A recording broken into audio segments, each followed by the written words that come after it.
Australia's mad about real estate, obsessed. We discuss auction clearance rates, annual growth and rental returns with the same kind of passion as folks talking about the weekend's footy match. But when you start to look into buying real estate, rather than just chatting about it, you quickly find out it isn't a level playing field. It's you against the real estate agents, and they know the stuff. They know the tricks, which is why you should seek help from an expert. Lloyd Edge is a successful property investor, and he's also the director and founder of Oz Property Professionals. Good to have you back, Lloyd. Good to be with you, Nick. Yeah, look, before you were a property investor, you were a school teacher, which is a flip when it comes to career moves. It was, you'd think so, but I spent many years as a teacher, but during that time I was also very aware of the fact that you can't save your way to wealth, and working for someone else wasn't going to make myself and my wife wealthy in the long run. Can't get rich working for the man. Pretty much so. So I always had in my mind that the super and pension weren't going to do it for me. So I was basically creating wealth through a property portfolio for many years while I was teaching. But I set myself a goal that I would retire from teaching at one point. And when I set myself that goal, I achieved that within that time frame of about 5 years after I've set that goal through various property strategies and just making sure I had the right strategies, the right financial structures and everything in place, so I could then really set myself up for the future and my wife up for the future and follow my passions. So I guess you continuing to teach in the earlier days was a way to keep bankrolling, if you like, your foray into property. Well, that's exactly right, because basically one of the most important things, probably the most important thing, is finances, because you really are at the mercy of the banks when you're starting out, and you need to get loans and stuff from the banks, so you need to have that income coming in. So you have to work, you have to have that salary coming in, and I was using my finances, leverage off my income to be able to invest in wealth gaining assets such as properties, and that takes several years to build up enough wealth so that you can actually move on from teaching, from a full-time salary job, to be able to do investing and developing full-time, of course. Were you employed by somebody or working for yourself at that point? So I started off working for myself. Right. So I was actually a music teacher, and I was basically what's known as a peripatetic teacher. So I was basically just working by the hour, teaching, not actually employed. And I actually started off my portfolio on that basis. Interesting. I asked that question because that makes it even a little bit harder, because when you're working for yourself, the banks put you through a few more hoops, don't they? Many hoops and months of hoops there, and basically having to sort of show income that I couldn't actually show. Yeah. So I actually just, fortunately I had a good broker at the time, and that always comes down to the fact that you really do need to have, good financial advice and good structure and stuff set up at the start. But a few hoops there, but once I got rolling, I managed to keep things moving forward fairly well. All right, so clearly you've touched on this already. It was going to be my first question, but get good financial advice and surround yourself with folks who know what's out there, the pitfalls, what's possible. I mean, often you walk into a big bank and you think they're going to say no. And if I'm self-employed, maybe you're right, but go see a broker who can maybe see a bigger picture for you. You may have success. Yes, absolutely. And the thing is about, if you go to a bank, you're really just going to one institution, and they're going to offer you what they can offer you, which is really going to be on their terms. A good broker is going to show you, everything that's in the market that will suit your strategy. But as well as that, even before you see the broker, you should really see a financial advisor. Right. Is that the first step? Yes, it is the first step, because a financial advisor and a broker are really not the same person. They could be the same person, but only if the broker has, a qualified financial advisor, basically. Because the financial advisor will advise you on whether, even investing in property is the right thing for you, or whether you should be investing in shares, or whether you need dividends, or whether you need, a diversified portfolio of a number of things. Or for some, maybe, a couple of years ago, it wasn't real flush in our household, and we sorted financial advice, and the guy said, look, right now, you guys can't do much for you. So, circumstances change, but it needs to be looked at constantly, doesn't it? And you do, yeah. And you just need to have that financial advice, that financial structure. And then once you decide that you're going to do property as some of your investing, then you obviously need advice from the broker, because the financial structure, the way the loan is set up, is so crucial to getting your finances in place to be able to buy property. Because if that's not set up correctly in the first place, you may be able to buy one property, but you will have trouble getting, being able to move forward. All right, so there's a methodical approach to your success. Well, there is basically, and the main thing that I like to think about is that you make your money when you buy, not when you sell, and that you only ever really need to buy a deposit, to have a deposit for your very first property. So beyond that, you should be able to create your own equity. Right. So you basically manufacture your own capital growth. So whenever I buy properties, I always look for ways to improve their value without waiting for regular capital growth. Okay. So just clever ways to improve the property's value. So that could be an older property where you can do a cosmetic renovation on it. Could be a block where you can do a granny flat out the backyard. Could be a 3-bedroom house. I'm looking at one at the moment for a client where there's a 3-bedroom house, and we're looking at the fact that you could turn it into a 4-bedroom house. So that adds value to it. Yeah, sure. Or a subdivision, subdividing the land, or building a duplex where you can subdivide that into two titles.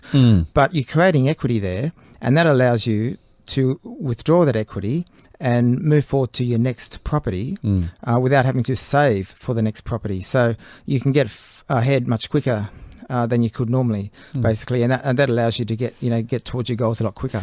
So there's a lot of money tied up in property, and as you say, sometimes you can get into your first property by simply coming up with the 10 or maybe 20% deposit.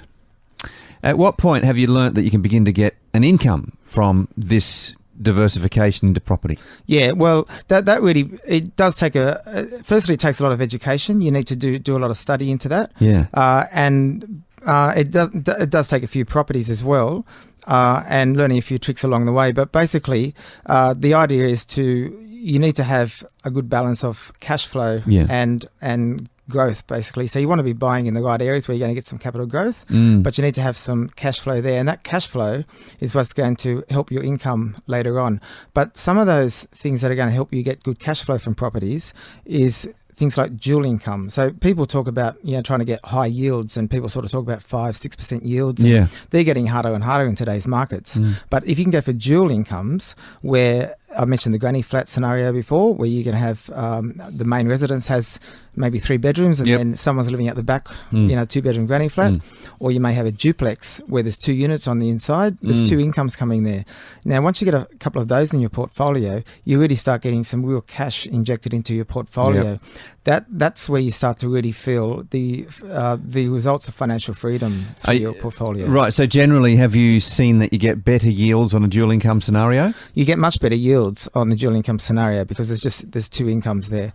Generally, when you're basically with property, when you're buying higher growth properties, you generally have lower yields. Yeah. And when you are buying lower growth properties, such as regional country areas, they have higher yields, but not as good growth prospects. Sure. But the one way to combat that and to have the best of both worlds is to be able to buy a property in an area that has good growth prospects, but has high yields as well. And the way to do that is having 2 incomes come from that property, or 3 incomes. If you could have a triplex, or you could have a granny flat and 2 units on the inside of the house. They're more sophisticated strategies that you can use as you move forward to more properties. But it all starts from just having a good asset base. When I started off with a good asset base with just a 1-bedroom unit. Yes. And grew from there. And when I talk to my clients, we talk about where they want to be with their lifestyle and financial goals in the next 10, 15 years, but we don't get ahead of ourselves. We set that strategy, make sure they've got a good strategy in place, and it's always starting from a good, solid foundation, a good property to start with. So we don't talk about these exciting, 4 income properties to start with. No. That's something that we can do later on. You can work up to it. Once we have a good asset to begin with. But it is definitely possible once they get going with a good portfolio. Interesting stuff. I've heard of dual income scenarios, never try or quadruple, but I guess it's reality now.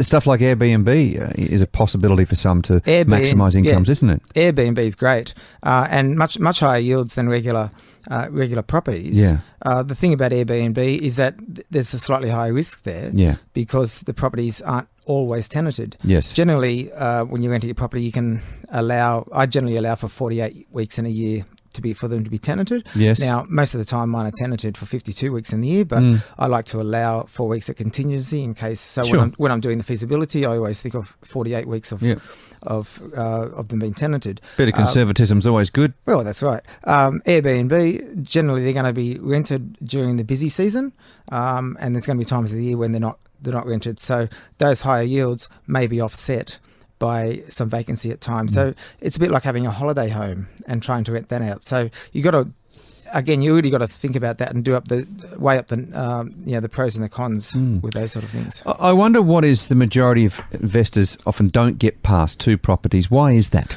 Well, basically, 90% of investors really don't get past 1 property. Right. And out of those that do, half of them sell within 5 years. And it's basically because going back to what we first started talking about, they have the wrong financial structure. They get bad financial advice, or they buy the wrong property in the wrong area. If you're buying for example, if you buy a unit in an area where the demographics are, families living in big houses, then your unit may never get rented out, or not for a very good rent, and it also won't get any growth. So it will become a bit of a lemon and things like that. So it comes down to what I said before. You've got to have a really good asset base to start with, and so you've got to have your finances in place. You need to buy the right property. You need to have the good. Really good asset base to begin with. And of course, when I talk about financial structure, I always talk to my clients about not cross-securitizing their what is that as well. Basically, that means when you've got several properties and you're with one bank, and basically the banks have ownership over you, where they tie the securities of all the properties together. So, and that basically means that they control you. So if you wanted to sell a property, you wouldn't be able to sell it without getting the rest of them valued. Right. Now, if you had a property that was in a location that went down in value, then the bank would be within their rights to actually ask you to pay back the value of that lower property by taking it out of one of your other properties that are doing really well. So the way to combat that, there's 2 ways to combat that. Number one is simply by every property with a different lender, with a different bank, so that you've got control of where you're going to with your finances, with your properties. There will become a time where you might have a few properties, and it just so happens that your serviceability means that you might need to go back to the same bank for a second property. You've run out of banks. In which case, you need to make sure that you pay a deposit for that property and tell the bank that you want it to stand alone. Quite often, people will go and use equity from a property they've already got, and then it's cost securitized and don't realise that. And then the bank controls it. So what really happens is that you really do need to pay a deposit and make sure that that's not cross securitized. So you've actually got control, not the banks. It's very important. Fascinating stuff. That's a new term on me tonight. I've learned something. Thank you. Cross securitizing. Great stuff. Lloyd Edge and his team on 1800 146 837. 1800 146 837. And in a nutshell, just to wrap it up, Lloyd, what services do you offer your clients? Well, basically, we're a buyer's agent, so we'll go and